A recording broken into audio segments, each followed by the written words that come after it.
It's going on. Oh my God. You haven't done a show in a long time, too. No, So. it's my first live one. Interesting. Now, we can talk to each other. It doesn't have to be staring at the camera. Just staring at You should stare at me the whole time. It'll be amazing. No, everybody yelled at me the last time I did that. Yes. Look at that face. It's amazing. Yeah. That face is a thing of beauty right there. That it is. True. Well, everybody who's watching, just give me a few seconds to get situated, and then we'll be good to go. Yeah. Actually, This is my first live show, so I don't really know what to do. Um, While we wait, because normally you're. this is your first live show, and I have somebody in the studio. Well, now I did the movie where I went live on Facebook. Remember? Yes, okay, Right. that's true. That was like your first real live thing. So I don't know who's watching right now, but welcome to the show, everybody. It is the Scene Snobs podcast live. I am your host, of course, Mick Manhattan, the Scene Snob. As always, it's Tuesday night. It's a little later than usual. We'll get into why in just a second. But I have a very special guest in studio with me today. My lovely bride, the Mrs. Scene Snob, Mary the Mommy, Miss Mary Butcher Kimball. Hello. Or I should just start calling you Mary Manhattan. Yeah. It works so well. I guess so. I asked her to join me today because she is not just my guest co-host today. She is also my co-host on the Married Movie Challenge. You are my co-host on A Marriage Like That podcast, which both have been on hiatus, but look for them soon. We'll talk about that as well. But she's also my partner in life. But she's also an amazing baker and cookie decorator. Thank you. Now, if you go on Facebook, follow her at Kimball's Cookies. It's Kimballs Cookies. She made these, which are amazing. The Scene Snobs cookies for the Psychorama sleepover this past weekend, which we sponsored. And I thank you for that, my darling. You are reflecting. Oh, I am. Let's put that there. Well, I wanted to do it so that you couldn't see my list. Oh, okay. Well, I'm not going to look at your list, but we do have a lot of fun stuff to talk about today.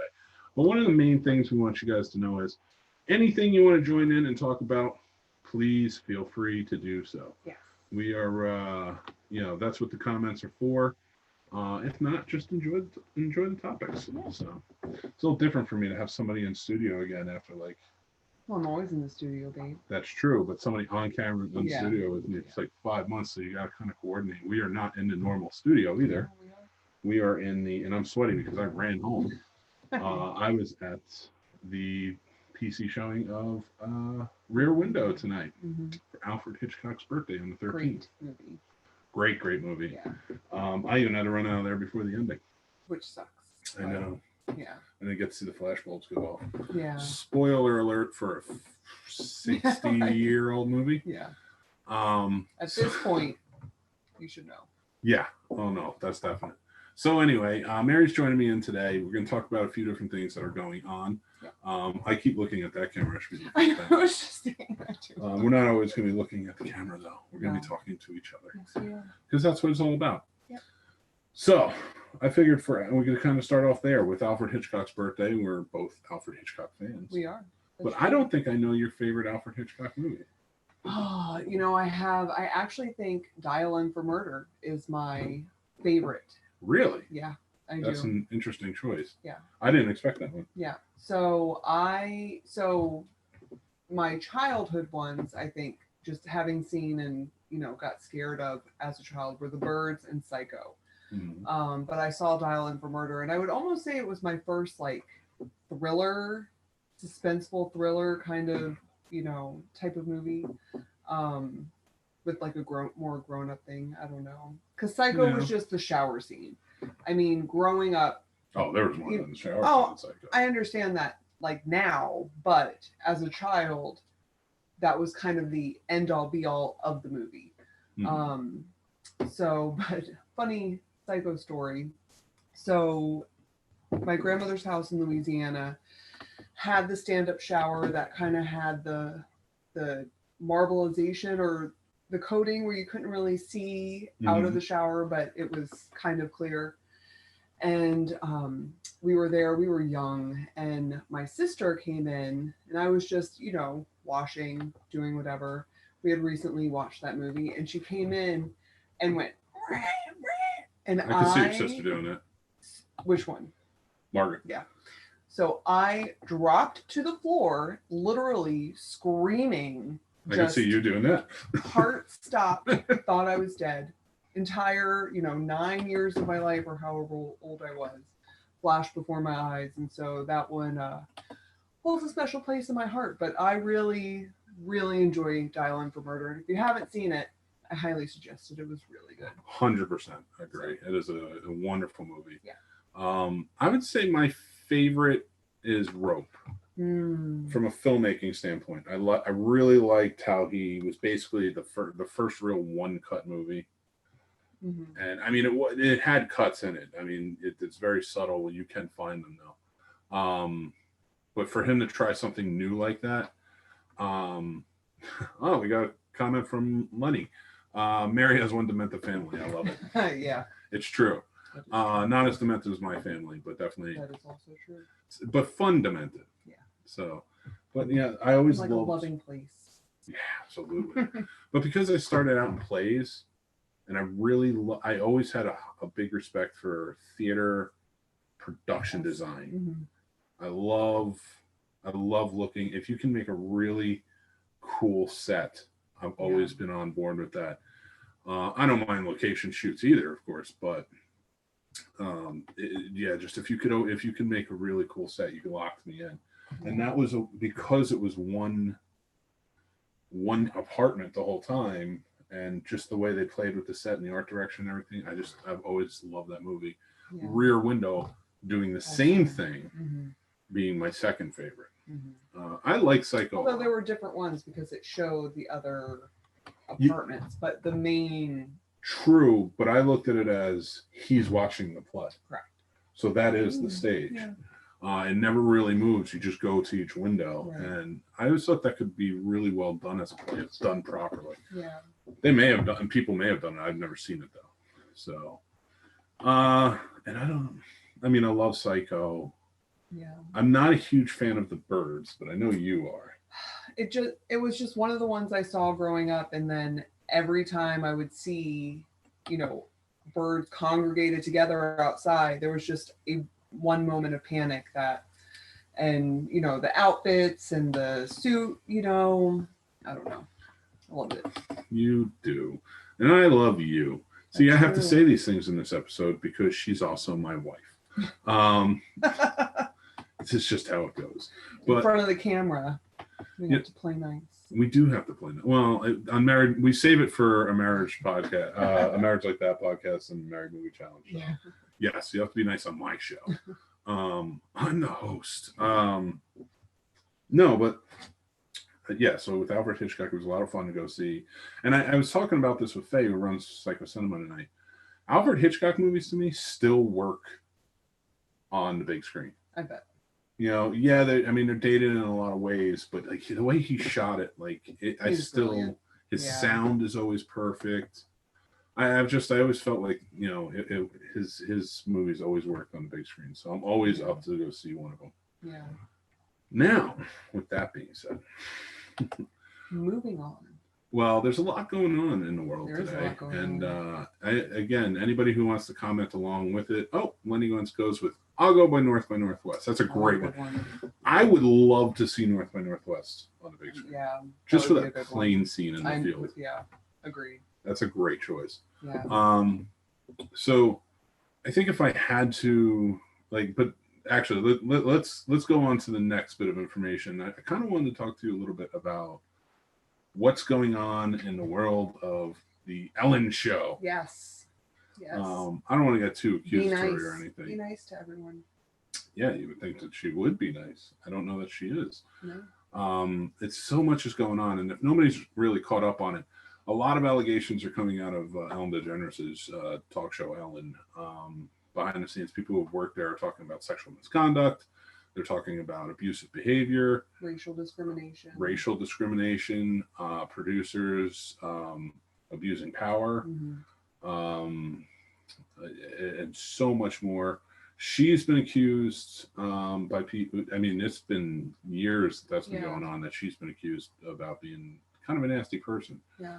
Again, these are all allegations. I can't, I can only go by the, what it says. Yeah. There seems to be pretty strong statements from both sides. Yeah. I mean, people are definitely picking corners on this one, but I agree. But honestly, you can kind of see it. I don't know.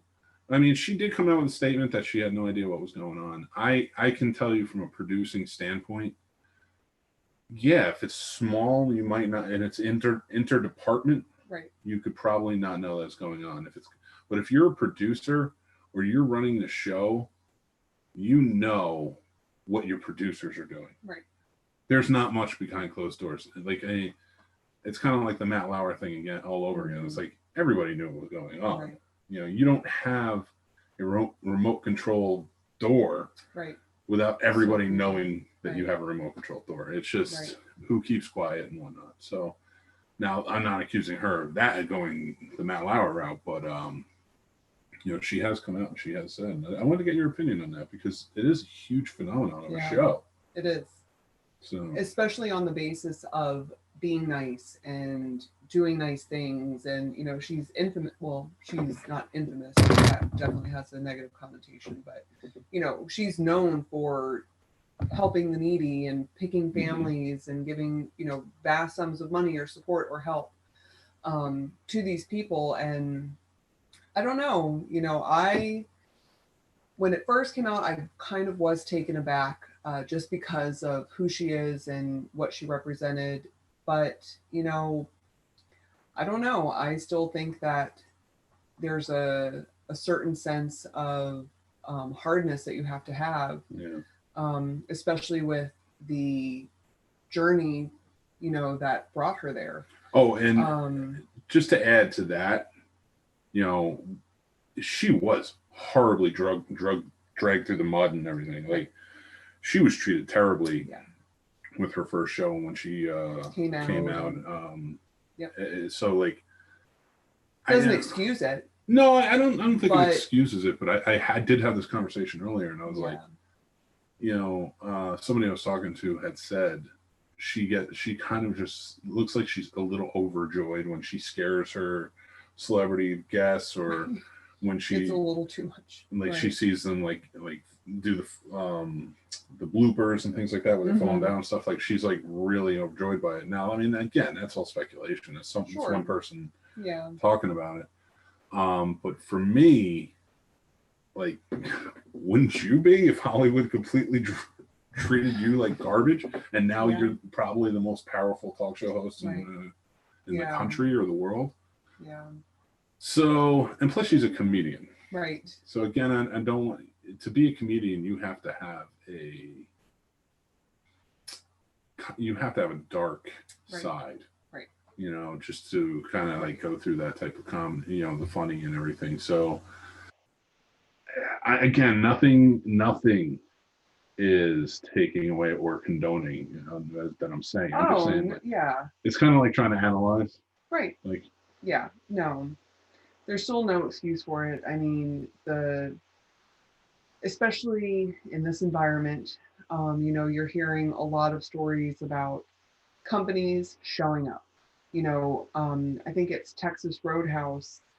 It's just positive story after positive story about how they're treating their employees, what they're doing during the pandemic, and how they're, taking all these precautions, and, and not that this situation occurred because of the pandemic, but I do feel like a lot of true colors are coming out, about companies and organizations and celebrities and people in general. So, I think that I'm probably going to gravitate more. To be honest, I never watched The Ellen Show. You're never home during the day to watch. Well, not that you can't watch it later, but yeah, true. Well, who is out now? Everybody's home now to watch it. See, I'm in such a, it's, yeah, no, like I never really heard um, the dark things behind it. Not that I don't believe them when I do hear them. Like it's very possible. I've seen firsthand a lot of celebrities treat people horribly. Well, even my mom say, she was like, I always knew it. I could tell that she was not a nice person from the beginning. But it's kind of crazy. You get that stuff, and you know, so and there are, like I said, there's tons of celebrity horror stories where, and it's not like bad day stuff, like they're having a bad day treating somebody bad. One time, right? It's like this is who they are, right? And you know, I've seen PAs really get crapped on. Yeah. And I'll never name names or anything like that because I'm out of it. You know, it doesn't really pertain to me, but that's, you know, there are facts that show up everywhere. Yeah. So with that being said, what do you think? I mean, there's heavy rumors right now that she wants to leave her show. I think that, I don't know. I think that there's a chance, you know, if, I don't know. What I honestly would like to see, because of the good that her position can bring and that she has done, I would almost like her just to be like, you know what? This is what happened. This is why I did it. I'm coming clean. You know, can I have a second chance almost, so that I can continue doing these good things for people across the nation. Because it would be tragic, you know, not regardless, but you know, it would be the collateral damage to protect the workers and, you know, the day-to-day life that they have to go through. You know, to not be able to do these acts of kindness and, you know, try and have that be inward facing more so. But I don't know. I mean, I think there's a chance. I always hope for redemption, you know, in people. There are certain things that I don't know about, you know, giving people a second chance, especially people in Hollywood, not to go into other stories, but, you know, like Matt Loud and that kind of stuff. But well, yeah, I mean, that a lot of that is just so horrible. You're done. But well, like for me, I don't think she should go. If like you can turn it around. And maybe like if it humbles her. Now I'm not saying the producers, because the producers are accused of a lot of bad stuff. But since she hasn't been hit, part of me speculates like, is she wanting to cut and run because there's something else? There's something else that she doesn't want to come out. Correct.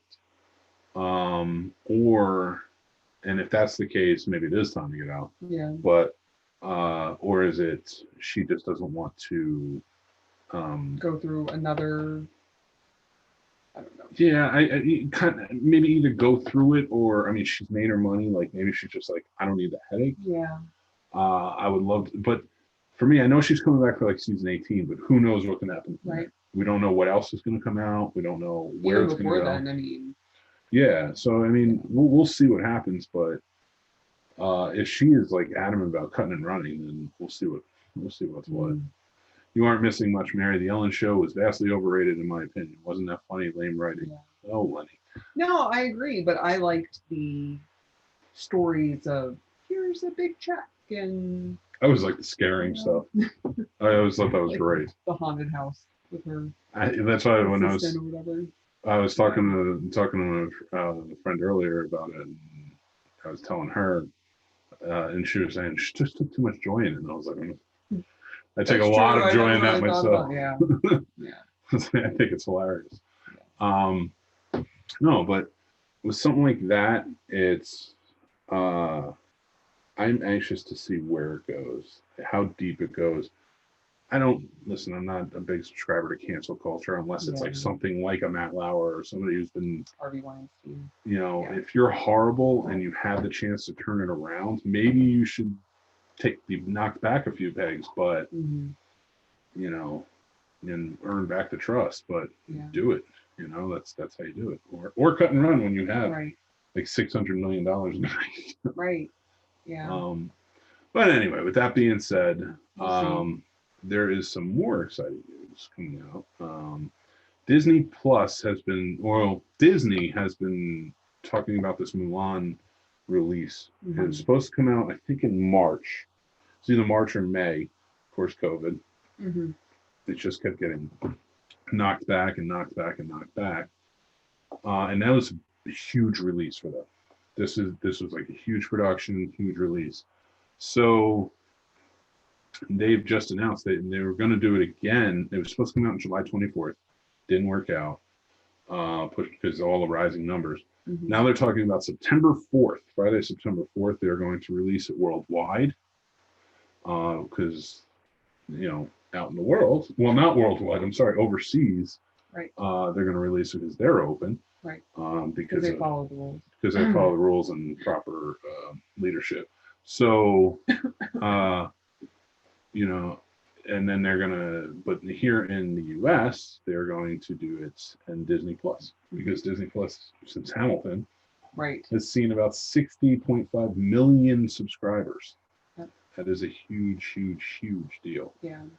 And but they're not going to make it for free, like if you're a subscriber. Right. It is going Which to they be, did for Hamilton. Hamilton was. I don't think you can get away with charging for Hamilton that Yeah, much. that's true. I got away with charging that much for tickets. Okay. You've seen that show like 9,000 times now. I think you would have paid for every ticket. And I will pay when we're allowed to go and see it in real life. That's fair, but I don't know if I could watch it with anybody else besides that cast. But Mulan is going to be released on Disney Plus September 4th for an additional $29.99. That's not counting your subscription. Right. So I don't know if that's a rental fee. I don't think it even came out. Plans to release theatrically isn't available anywhere. So then I don't think I don't know if you pay the $29.99, you own it. Right. It's now on Disney Plus from now on. That better be the case. Right. Or if that's a rental fee, but I guess we'll see. Yeah. So I've never seen the original Mulan. I don't think I have either. Mary Movie Challenge. Oh, well. It's hard to find one that neither one of us have seen. Yeah, that's true. I would watch it though, because I mean, I'm not against Disney movies, like the princess movies as they call them. So I think by the time I got to a certain point, it just wasn't for me. Sure. So like, I love The Lion King. Right. I think to me, that's still their best animated movie of all time. Aladdin was great. Princess Frog was amazing. But I didn't watch that until like this year. So, and it wasn't again, but there's a level that Disney puts out, especially with those. Again, I don't want to call them princess movies because they're not all princess movies, but there's always an element like that that they talk about. But there's a level of their storytelling and their animation in that just dominates. Like The Princess and the Frog was a really great movie. Yeah. And I'm surprised I missed it, but again, like if I don't actively seek out cartoons, so that's just not really my thing. But no, I really like, now that we have kids, it's a lot easier to check them all out. True. But I am interested in this Mulan movie and see what goes on with it. So Lenny says, take my $30. If anybody doesn't know who Lenny is one of my co-hosts on tomorrow on the Behind the Box podcast, which will be live tomorrow at 7:30 p.m. on the YouTube channel. So with that being said, I want to get into the main topic tonight. Yep. I am interested to kind of hash it out a little bit. And the main topic tonight is, for me, who are some of the best married couples in movies? But I also want to know why. Okay. Like, does passion make them best? Is it how they work together? Is it that they're kind of, are they free of each other? How does it work? Devotion, loyalty. Devotion. Lenny also comes out and said, Mulan is great. It's not a princess movie. It's a girl power movie. Yeah, but like I said, Len, like Lion King isn't a princess movie. Aladdin isn't a princess movie. It has a princess in it. Right. But they call them like the princess movies. Yeah. So that's why I was just sticking kind of with their moniker. So, I'm not putting them down, but that's why I went that route. So, but yeah, I do want to talk about the best married couples in movies. And I really want to know your opinion on this. So I made a list. Oh boy. Yep. And it's in somewhat of chronological order by date of release. Okay. So the first one, which I think that you will appreciate and 100% agree with, is George and Mary from It's a Wonderful Life. No, I think they're terrible married couple. He was horrible to her. Not at the end. Yeah, but it takes it to get it. He has to literally wish himself out of existence and see what life is like. Not because of her, because he didn't feel like he didn't think about up. her. No. He was mad that he didn't get to live his life the way he wanted to. You think he resented her until she pulled through at the end? I think, yes. I think there was a resentment, because there was a resentment from when they were first in that house together. Bring my pencil to cross it out with. I think he truly loved her. I think that was his one true love. But he had to go through all of that. And in a very, for me, he had to go through a humbling experience because he was a narcissist in some ways. That's true. To learn to appreciate her. Yeah. She was always deserves his appreciation. Yeah. She always deserved his love and everything because of what she did. It was him who was the problem. You know, kind of the dynamic in our relationship. You deserve. No, I'm just kidding. Do you have like the laugh track that you can play for moments like this? So if this topic was who's the best wife, I would put her down on the list. All right, but fair. He does not deserve That's the best. Fair. All right. Let's see the sequel and see how he treats her. Well, then I'm not going to say my second one. No, I want to hear it. Well, I put Arthur and Guinevere from Camelot, but she goes for Lancelot. No, I know, but that didn't mean that she didn't love Arthur still, because and Arthur let her go because he loved her so much. That's fair, but listen, Lenny is my best friend. If you left me because you loved Lenny too, and even if I let you go, you're a crappy wife. So I'm gonna just dissect all of these. That's fair. Why you gotta throw Lenny under the bus like that? Well, best friend deal. Okay. All right. How about Rocky and Adrian? As a married couple, all right, definitely up there as a married couple. If we go from the marriage, not the dating. Well, because do you remember that first date? No, because it wasn't the best relationship. It was because some of the movies did have better relationships than the ones that I picked, but they weren't married. Oh, no. What I mean is, though, yes, we're talking about the married version. I'm just saying how they got together, and the fact that he basically forced sex upon her to wake her up out of her shell. Right. Yeah, that shouldn't have been in the movie. Well, or the 70s, or even in any generation. Hindsight's 2020. So that's not how it works. Yeah. And men or young men watching this, that's not how it works. Don't do that. But if you go on with them married all the way until the end after she's died and like how he lives, I wouldn't put them up there in the top 5, but they would go. It's a good love story. Yeah. And I love the first Rocky as a love story. Yeah. It's not a boxing movie or sports movie. It's a love story. Yeah. So same as Unforgiven. Yeah. Which is not on my list. So I also have, I have Clark and Ellen. But he was going to cheat on her. No, I know. No, but all right. But like this should have been a marriage like that podcast, John. It's like we can get into the whole philosophy of it. Yeah. But maybe my list is long, so let's keep it. I'm okay with that. We still got time. No. We're only like 20 minutes in. So I know you want to go to bed. I'm so tired. So wake up, be awesome. That's what works. So trying to wake up. They wouldn't be in my top 5. Clark and Ellen. I put stars. Well, I only put stars by 3, but I will designate 2 other ones. Their marriage from European Vacation, and then like Christmas Vacation. And so on. Yeah, fine. Like that first one, you're kind of like, Clark, you love your wife. I can see it. Yeah. You're devoted to her. But you're kind of a philanderer. Right. But in that second one, when he goes and he saves her, And then Christmas Vacation, like Yeah. they're great together. Yeah, that's true. All right, so I'll do my 3-starred ones because those are definitely my top I three. like this list. No, I'm going. Well, I'll go into the other ones. Because I came to. Well, I have 2. You just don't want me to shut yours down anymore. No, I'm fine. All right, well then, so I have. I don't know how often they say her name in the movie, but Tevier and Goldie from Fiddler on the Roof. Sure. Have you ever seen Fiddler on the Roof? The play.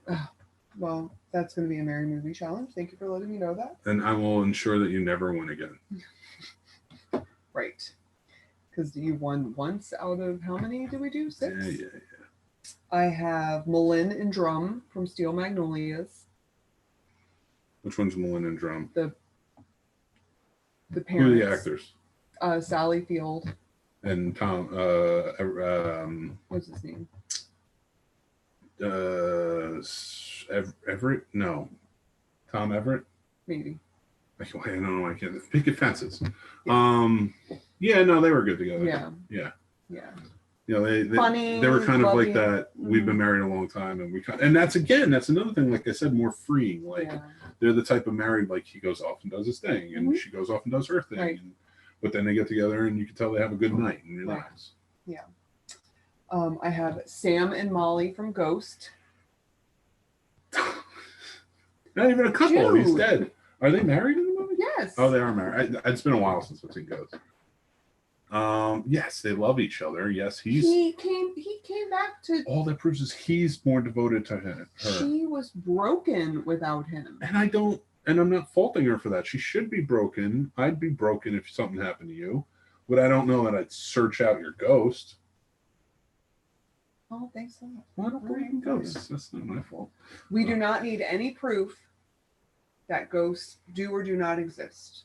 Thank you. All right, taking a quick break from Mary's list because I do like your list. Well, I just got to a star. I know, but Lenny says the couple from The Notebook, true love over time never stops. He adjusts his life to live in an old folks' home with her. He never gives up hope that she will remember. Ending is just emotional. I will agree with you on that one. I almost wrote that one, but because their story in the beginning isn't their marriage, right? But their marriage in the end shows what their marriage was, and I agree with Len on that. Yeah, I'll give you that one. What about a second comment? How about The Sound of Music? They get married at the end. Yeah, okay. No, we are not turning this into another set. I'm ranted. You have ranted. It's my show, and I'll rant if I want to. All right.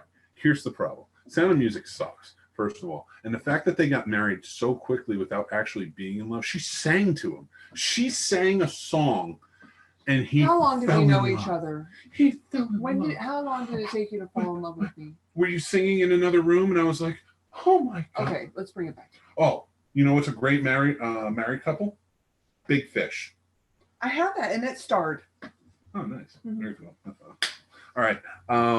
I'm with you. So right now, for me, I agree with them on Noah and Allie from The Notebook, and Big Fish, Albert Finney, Jessica Lange. Yep. Edward and Sandra. That's right. Another starred one that I have is What Dreams May Come for Chris and Annie. Yeah, but it's so tough. It's so tough to say. Was that a good marriage? She killed herself. She killed herself because her children died. I know. Because that wasn't it. She didn't kill herself because she wasn't happy in the marriage. She killed herself because of the loss of her children. And he literally went through hell. And if she didn't love him just as much, he would not have been able to save her. That's a good point. All right. And then the afterlife. And then not only that, they wanted to go back and do it again. That's a good one. All right. That's good. All right. Kelly is freaking over Mike's breakdown. Needless to say, she doesn't agree with his comments and sides of marriage. She can side with me. And Sound of Music is a terrible movie. It's the worst movie ever. I'm going to hide behind some tombstones, and the Nazis will never find me. Are you the worst movie ever made? It's terrible. It's the worst musical ever made. No. Anyway, so that is for another show because right now it's. We'll do that on a marriage like that podcast. So I have Big Fish starred. I have What Dreams May Come starred. I also have Gomez and Morticia from the Addams Family. Oh yeah, they have to be on there. They have to be top 3. But that's Maybe also even the top passion. one. Like, does it? Okay. So everything we said, like, we got Noah and Allie from The Notebook. That's at the end of their marriage. So you knew they were in love, and that's great. But that doesn't mean it was a great marriage. We don't know. We didn't see it. We saw the beginning before they were married, which was not so great. Right. And then we saw the end where she doesn't even remember him. So true, but part of their thing was the fighting and the passion and that. I guess you're right, because you don't really see that, so you don't have anything to gauge it on of whether or not. The characters from Big Fish, you do see their marriage, and he is devoted to her. He goes to war. He will not cheat on her. Yeah. He is devoted throughout. The flowers. The flowers. I mean, that makes it work. The circus scene where time stopped. Time stopped. Absolutely. So for me, right now, that's number one. Now, Gomez and Morticia are a great couple on paper. Yeah. I mean, you can analyze it, but they're very. I mean, it's hard to analyze because they're so into a gothic type lifestyle, where death occurs. Right. Susanna says, "Mary, I agree about ghosts." Thank you. Because I will agree with about ghosts now, not to the same extent as I do from What Dreams May Come, but it is a similar earthly type of story that's similar to that. Okay, so, keeping in that same vein, I also have actually two that are kind of in that same. So I have P.S. I Love You for Holly and Jerry, where he passes and then sends her on a journey to get over him because he knows that she will. If that's the case, then I would say there's two other movies that I would say are the couples are better than that, and that's Life. Life was it Life Itself or something? Life is Beautiful. No, what? No, that's a dark movie. Yeah, but the marriage itself. I know, but it's still a dark movie. That's scary. I don't want to think about that. So I want to say Up. No. Oh, that's a tough one. No, one with Michael Keaton where he is dying of cancer. Life is a House. No, Life is a House. Oh my God. It's a terrible married couple. No, but it's a good movie. Right. It's a good movie. But no, the one with Michael Keaton, I gotta look up where he's dying of cancer and he's recording everything for his son. Yeah, I don't think I watched it. And it's a beautiful. And I'm pretty sure I'm not going to watch it now that I have sons. It's a beautiful marriage. What about Return to Me? Bob and Elizabeth. Return to Me is a good one. Where she dies at the beginning and then her heart goes to Minnie Driver. And then he. Yeah, you don't want to ruin it for people too. Well, that's like fair. 20 years it's old. Like a 20-year-old movie. No, The Story of Us, the better version of a marriage story, which is not a marriage story. Mm-mm. I really would like to watch The Story of Us. I don't want to right now. No, but I do want to say because so the pandemic has been hard. Yeah. You know, Mick and I have had some really, really tough moments and nights and fights and you know, moments where it seemed like it was too much. But I will tell you that, you know, in my opinion, it can always, if it's meant to be, it can always get better. You know, now I'm not saying if you're in a relationship where, you know, the love is gone and you're miserable and you really would be happier, then don't stick it out if it's for the wrong reasons. But if it's just hard and it's just save it for one of our married podcasts. Yeah, I know, but the Story of Us is such a good movie. It is, and it's a better version of a marriage story because it actually, like a marriage story, it was a divorce story. Doomed from the beginning. Right. It was going to be a divorce. They were never going to end up together. I was really mad at the titling of that. Yeah, they shouldn't have done that. That was stupid. Anyway. That Michael Keaton movie is My Life, where he talks about it, and I just thought that's fantastic. Yeah.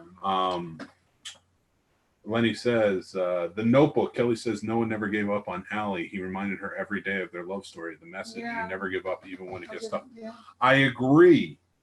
Yeah. But he never gave up. Right. It's never going to sustain if it's just one person never giving up. Right. So I don't know what their marriage was like. I'm assuming that they never gave up because he's been with her. Or did they get divorced after they had kids and then she lost her mind and he moved right in and said, we're in love? No. That's the cynical way.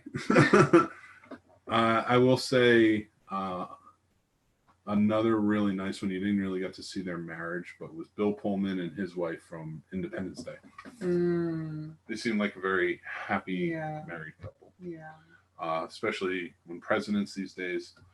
Yeah. You know. Gosh. So, but anyway, I want to hear more of your All right. list. So I have Adam and Barbara from Beetlejuice. Yeah, that's a good marriage. Because you get a sense of what their marriage was like.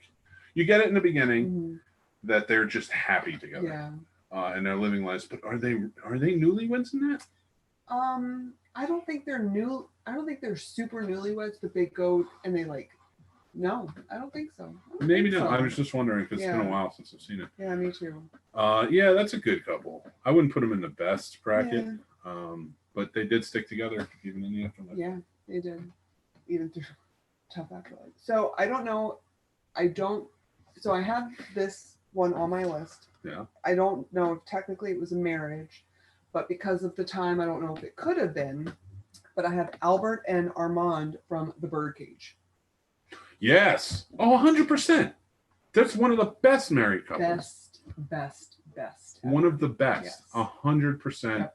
I will agree with that. Yeah, because I was very specific. I only did married, not couples, but they're I'll admit, I didn't put together a list. I knew you would, so I would. This is the first time I've ever done a list for this.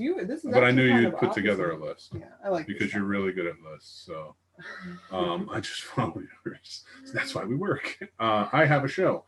This is what we're going to talk about. Mary will do 90% of the work. And then I'll just come home after a movie and jump on. I'm thinking I got Fred and Wilma. Oh, well, that's not a I guess they did the movie and they were good together in it. Fred and Wilma. What about Emperor's New Groove? Yeah, he would do anything for her. And so would she. Yeah, no, that's a really good one. Thanks. That's a good one. That might be the top spot because they were both devoted to each other. Like when, I mean, that's one of my all-time favorite movies. Now it's so like it's just oh my god, I love this movie so much. Now, if you're basing a married couple just off of like the fact that you are inexplicably in love with each other, even though you hate each other, McClintock. Because they're even though she left him but she stayed married, came back, and it was her domain, and that was her man. And I love that. I love that one just because it's one of Grampy's favorites. And it's a TV show, but they did movies, so I'm gonna say it. And I think it tops Morticia and Gomez. It's Herman and Lily. They were much more affectionate and love to each other. I agree. Like to me, like just because you have the passion, and Gomez has the passion for Morticia, it's also like Herman had the passion for Lily, but he was like devoted. She was devoted to him. Like I thought that was just a better dynamic. Maybe more down to earth, not so like more. Yeah, like when you say down to earth, I see that as more of a like they'll work through their problems, whereas Gomez and Morticia might have problems and they'll work through them, but like. It's because Gomez is a yes man, isn't it? It's because Gomez is a yes man, 100%. But Herman's a yes man too. Yeah. All right. How about PT and Charity from The Greatest Showman? Yeah, that was a good one. Yeah. Now, I don't know what P.T. Barnum was like in real life, but the movie version. He was not such a great husband, but he did come around. Yeah. So you got an idea. And before he was rich, he was very devoted to her. Yeah. And the kids. So like you could tell they had a good marriage. He just needed to get back to that. And he didn't actually cheat on her. She just kissed him. Oh, that's right. There was just that. She kissed him in front of the cameras. Elastigirl and Mr. Incredible from The Incredibles. Oh yeah, that's a good one. Yeah. But yeah, and if you go to Disney movies, like who had better marriage? Like Emperor's New Groove wins. Oh, yeah. That That's might all be I the. have. Lenny says not married, but what about Seth Brundle and Gina Davis from The Fly, or Adam Sandler and Drew Barrymore 51st Dates? No, those are terrible marriages. They Those were are- married. They were married in the end. Oh, yeah, that's true. At 51st Dates. I'm just going. Those are first of all, I he's love 51st Dates. gaslighting. Seth is gaslighting Gina Davis' character Oh. in The Fly, and then he's basically gaslighting her. Well, no, he's telling the truth in the beginning during all of the dates. Okay, yeah. He's gaslighting. He's That's like, I true. can get her, and then he's using it to his advantage, which I understand to a point, Right. but it's still a lot. She wakes up on a boat every day and has a 4-year-old child and has to be reminded every day. Like, that's not a good marriage to me. So if I get inexplicable, If I met you and you were like that, and then I put you in a situation where, yes, today you might be all about it, marrying me and everything, because we went through it, but you might not be about it. We don't know how you're going to be, because remember, her moods changed, her emotions changed. Yeah. She might wake up one day and say, I never wanted a kid. Yeah. You know, but because her memory is like that, she's allowed to say that. That's fair. That's a good point. So it's kind of though a lot of those rom-coms are terrible, like, examples of love, and that's why like a lot of our go-tos. Well, we were just talking about 500 Days of Summer. Oh yeah, he was terrible. I don't know if that was really a comedy, but no, that was more of a drama. Yeah. And he was terrible to her. He was a terrible guy, and he says it. Like, even if you talk to Joseph Gordon-Levitt, he says like my character's horrible in the movie. Yeah. But just going down the line of like married couples, I got one. Raj and Trish Murtaugh from Lethal Weapon. That is a beautiful. Yeah. That is a beautiful marriage. Yeah. Devoted to each other, love each other, support each other. That guy, his job and the things he's done on the show, she has accepted his best friend and partner, Not only who's that, a psycho suicide head. True. Endangering his life every day. And not only that, and the one scene that I think sums it up was they have a retirement cake, and they were like, "Today was your last day." That's the first movie. No, I know. But you come home and still 10 years after that. Like, I don't have to worry about you coming home at night. I don't have to worry about you dying on, like, I don't think I'm going to be able to retire. And they're like, free cake. Okay. Like, she's pissed in it. She is pissed, but she's understanding. And I think she understands that he can't leave the job. Right. And she even more so because they accept what's his name, Riggs in as family and their friendship, that she's like, yeah, Riggs needs you. Right. You can't leave Riggs now. Yeah. Even though he puts him in danger. They had, what is it, a killer drive his car through his house. Like, they weren't there, thank God, but like her daughter was kidnapped. Right. You know, her husband was kidnapped and tortured. Yeah. In the sequels, like, they were tied up and mercenaries came to their house and then were trying to kill them the whole time. Right. She watched everyone in the detective department that he worked for in the LAPD get murdered except for right. You know, and then there's still 2 movies after that. Yeah. There's still 2 movies. So for me, that's a hell of a marriage. That's and I was trying to think about that, like the secondary couples, but I couldn't, considering I had like an hour to prepare for this topic. I was going to the movie and I'm just like, put together a list. No, but I agree with you on a lot of those. It's not all inclusive. These were just ones that like I could think of. I'm trying to think of more, but like I want to, let's think of some of the worst marriages. And I'm telling you right now, Ordinary People with Mary Tyler Moore and Donald Sutherland's character in that, terrible. That is a terrible marriage. What about The Money Pit? Was that terrible though? No, that movie kept coming into my mind for some reason, and I was like, I just don't know. They put up with a lot. Yeah. But they get through it. Yeah. So I mean, I would put that in the win column. Yeah. Like, because if you can get through something like that, Right. you're probably going to be pretty good. What about Die Hard? That's the worst.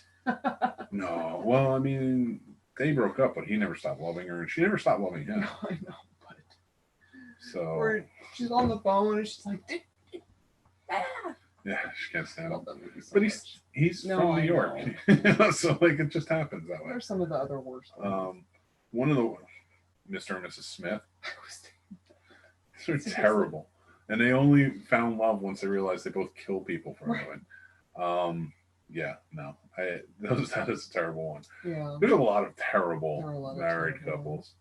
A lot of them were named on this list. You know, it was a terrible married couple, though, and I stand by this. And that was the idiots in The Sound of Music. They should have never been married. You don't fall in love with a woman because you hear her sing in the other room to your kids. Oh my God. You don't drop please everything. Stop bringing up Sound of Music on this podcast, at least when I'm on, because I really. It always comes up when you're on. Oh my God. Always comes up. Always. Always. With Richard Dreyfuss. But was that a good marriage? They didn't show the marriage. But they did. They showed enough of it with the dress. He did love her so much he wanted her to be happy, so he set her dead. up.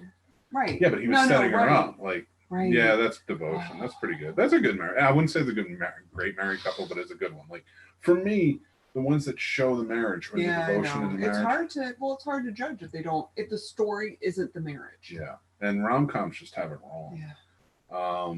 I don't understand why. I don't understand when you do marriage movies, you can't show worse Jenny.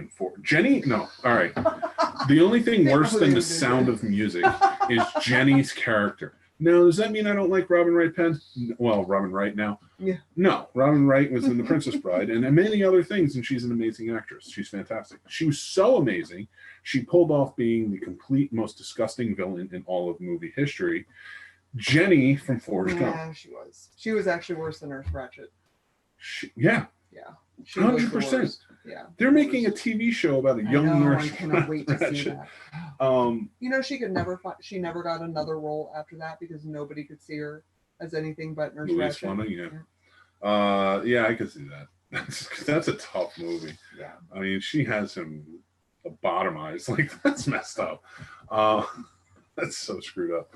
Another one. That, you know what? I think if any were gonna win, because it really showed stress on a marriage, but they loved each other so much. They always, you know, if I'm going to pick a winner for this, I'm going to pick Birdcage. Because they really did. They're going through turmoil at the moment. They're going through a tough time where they can both be mad at each other and they still love each other so much that they're working it out. Yeah. They're still going through that. So if I had to pick one, I would pick them. Robin Williams, and he showed up on the list a couple of times. Yeah.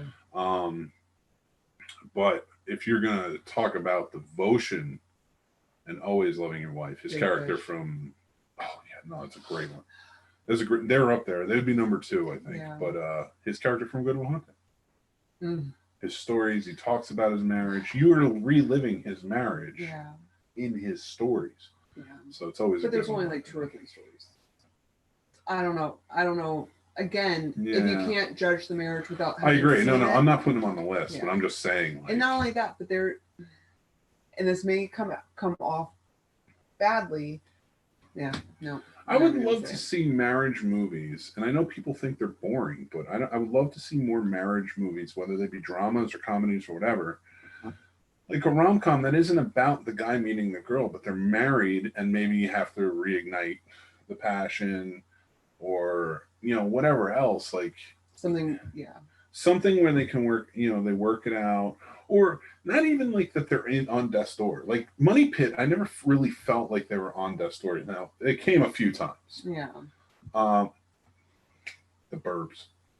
I had that in my head. But no, the reason I bring that up is not because of the best married couple, but they loved each other.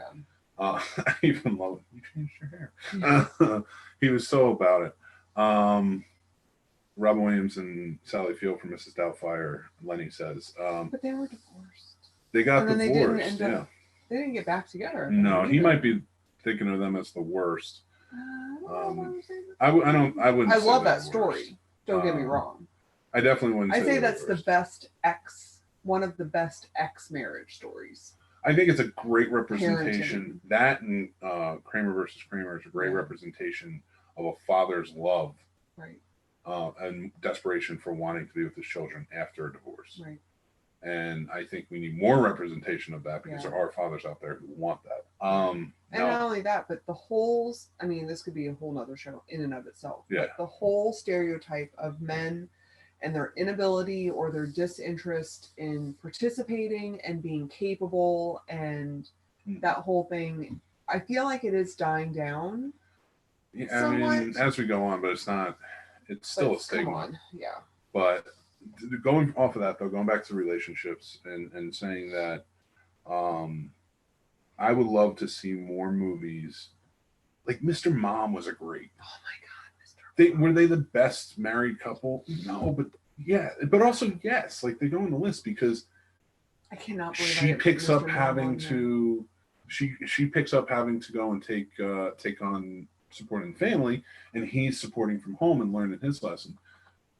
So they just gain more exactly respect what for it each takes to take care of the home. And that's they Hollywooded. I didn't even feel like they needed the guy that wants to sleep with her, like the boss or whatever. Yeah. Like I didn't feel like they needed that because it was such a good movie without it. Like I thought like the women wanting to sleep with him worked because he was oblivious. He didn't care, so it wasn't like he was trying to do it. Correct. And she wasn't trying to sleep with the boss, but like I felt like they were just that was shoehorned in because they had this story, right? And they already had a really good marriage story. Mm-hmm. That's a really good marriage movie. That is. That is a really I'm good mad one. I didn't have that one on my list. Princess Leia and Han Solo, the best. No, they are not the best. They were never even married. Definitely not the best though. A good love story, but not the best. Now, with that being said, so we'll settle on Mr. Mom, which I'm gonna say this on camera now, and if he's watching or you're listening, go for it. I think they should remake Mr. Mom. Mm-hmm. And this was I don't want anybody to. I'm going with Winston Duke to play the Michael Keaton character. Mm-hmm. This isn't. And I know a lot of people come on and be like, well, why does it have to be a black version? It's not a black version. Winston Duke is an actor. I watched him in Us and a few other things, and I'm like, he can play that character like that, not inept, but like inept in the beginning and then pull it together like that comedic type character. I would love to see him do it because he has the charisma. I agree.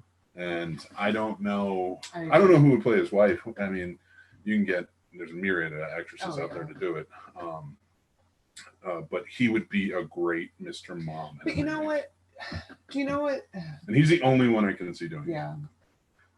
So it's not like it has to be remade. I just think it should be remade with him. I just hate that. Like if you even suggest a black actor to remake or to be in a role that was either written for or previously played by a white person, actor, it's actress, a black whatever, version. And then it becomes a black. Because you want to know why they were all played by white people back then? That's who got the jobs. Welcome Sorry. to Hollywood. Sorry. No, I agree. But I always preface it because, like, again, it wasn't about, like, they should make a black version of Mr. Mom. I'm saying Winston Duke has the charisma to play that character perfectly. And I think about these things a lot. That's an iconic role I think about what actors would be good for what. Like, what actors today would be good if they remade this? And he's the only one I can see doing it. Especially after his portrayal in Us. Which is so weird because it's a horror movie. But he was such a loving dad, loving wife, loving his wife. Any horror movies, married couples on there? What about like A Quiet Place? You know what? They would fit. Adelaide and I forget his character, and Winston Duke's character in Us would fit. That would work. They loved each other. Yeah. In horror movies, it's tough. It's a tough one. What about A Quiet Place? Yeah. I mean, they did really love each other. But I mean, because they're a married couple. No, they're good actors too, so it works. But They're actually married. I would put that on there, but I can't think of too many. Yeah, well, I can't because Yeah. what about? You're thinking of more than I am. Yeah. How about the worst? Not without my daughter. Oh, jeez. No, you wouldn't be terrible with that movie. Oh my god. That movie was terrifying. God. Terrifying. We're watching that movie. I'm not watching that movie. I don't want to watch that movie. I don't watch your Lifetime movies from 1978. That is not a Lifetime movie. That is a Lifetime movie. It is not a Lifetime movie. Lifetime movie It is before not Lifetime existed. No, it's not. It's what, 13? There was no cottage. There was no farm boy that she fell in love with. That's not a Lifetime movie. The Lifetime channel is the I Hate Men channel. Men do everything wrong and get people killed channel. So let me tell you this. Oh, I'm thinking of Hallmark. That's a way different. That's why channel. The cottage. Yeah, no, but I didn't pick up on it at first. But I will say this. IMDb. No, I mean what was it? ID. Wasn't Not Without My Child? Not Without My Daughter. Not Without My Daughter. Where they get that was married. a TV movie, right? I think so. Yeah, and you know why it was a TV movie? Because men are evil in it, and that was Lifetime before Lifetime existed. TV movies did that. Every man was terrible. Because you know who was watching them? Housewives. What about Pacific Heights? No, that was a terrible marriage. She was good. He was a dick. And I love Matthew Modine. He was a great guy when we met him. But he was more he lied to her, didn't he? Like he fill out the paperwork for her and stuff like that. And he let him live there without talking to her, and it was her investment. She was really good. She got everything back. Yeah. And she loved him and took care of him. But he wasn't that great of a and I don't think they were married. Or were they married? No, maybe not. Maybe they were just dating. So living together. Dump them, Melanie Griffin. No, but that's a good movie. Great choices. I think we're gonna end it there with the married couples and movies. Night. But you can catch us because we are coming back with a marriage like that podcast. I keep forgetting the name of it. We haven't done it. We've been on hiatus for so long. We are going to be doing it, but we're going to be doing it a little bit different. We're going to have video and podcasts with that, and it will be pre-recorded. Yeah. Because we're going to be playing games while we're doing it. Yes. We're going to be discussing different topics. That's and doing different things. Puzzles, play other games. Twister. Like all right, no. We're not putting that out. So be sure to look out for Marriage Like That podcast coming back. Married Movie Challenge, we have a very special episode coming up in the next week for our Shark Week. Yes. So we have a lot of things coming up. So this week we have tomorrow Behind the Box podcast where we're talking about game themed movies. And we're analyzing the movie Poker Night. Okay. So from 2014. So we'll talk about Clue and things like that, like cult classics, but horror movies and stuff as well. Then on Thursday at 7:30, that's okay. So Behind the Box is live tomorrow night, 7:30 p.m. right here on the YouTube channel. So make sure you like and subscribe. Then tomorrow night or Thursday night, we're going to be doing Rob Paints the Movies. It's a very special episode where our co-host Rob hosts the show, and our co-host from Behind the Box, Lori Havermill, is going to join him in painting pictures. So they're going to do 2 pictures and just kind of do it at the same time and play it up. That's going to be awesome. It's going to be a lot They're of fun. both amazingly talented. Yes, 100%. So be sure to check that out. It's going to be like a supersized episode. And whoever guesses it first not only gets to pick on one of the future episodes what he paints, but also gets the picture. Yeah. So it's going to be a lot of fun. Yeah. He doesn't always do that, but this is a special episode, so he's going to do that. That, and then we have on Friday the Snob showcase with a very special guest that I'm going to leave as a secret for now. But it will be a lot of fun. Intriguing. And then next week starts Shark Week. So it all starts, it will start on every episode will be shark themed. So make sure you're looking out for that, except for the Snobs podcast, Snobs showcase on Friday, August 14th. That is reserved for Joe Bob and the Last Drive-In theme. And that is going to be we usually do that show live at 9 p.m., but it's going to be 7 p.m. Is the show starts on August 14th, Eastern Standard Time. And that's because The Last Drive-In is having a sleepover event on Shudder with Joe Bob Briggs, and we are going to celebrate the man. We're going to have the Behind the Box crews joining me on that show, and we're going to talk about Joe Bob and all things Joe Bob, play games, trivia, things like that.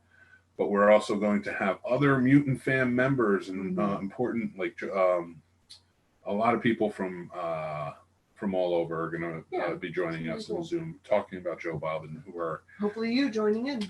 encompassing the world. So make sure you join in on everything. If you go to thescenesnobs.com, you can check out all these shows and more past shows. This show will be up tomorrow morning. So Susanna says, no, lots of Lifetime movies are girl on girl crime. Now, maybe, but they used to be. It's probably because whatever, Discovery was like, okay, we're going to put on Snap 24/7.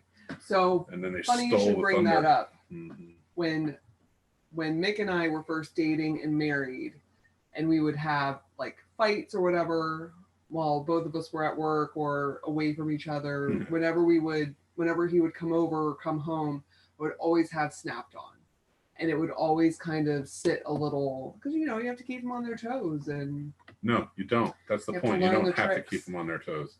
But anyway, we have lots of things going on. So make sure you check it out. We are going to have a brand new Married Movie Challenge for Shark Week. And make sure you check that out. That's going to be a lot of fun. But which one? All right. So everybody, until next time, this has been the Scene Snobs podcast live. Thank you for joining in. It's every Tuesday night at 9:30. Tonight was special 10 p.m. showing. But we will talk to you soon. Take care. Bye, guys.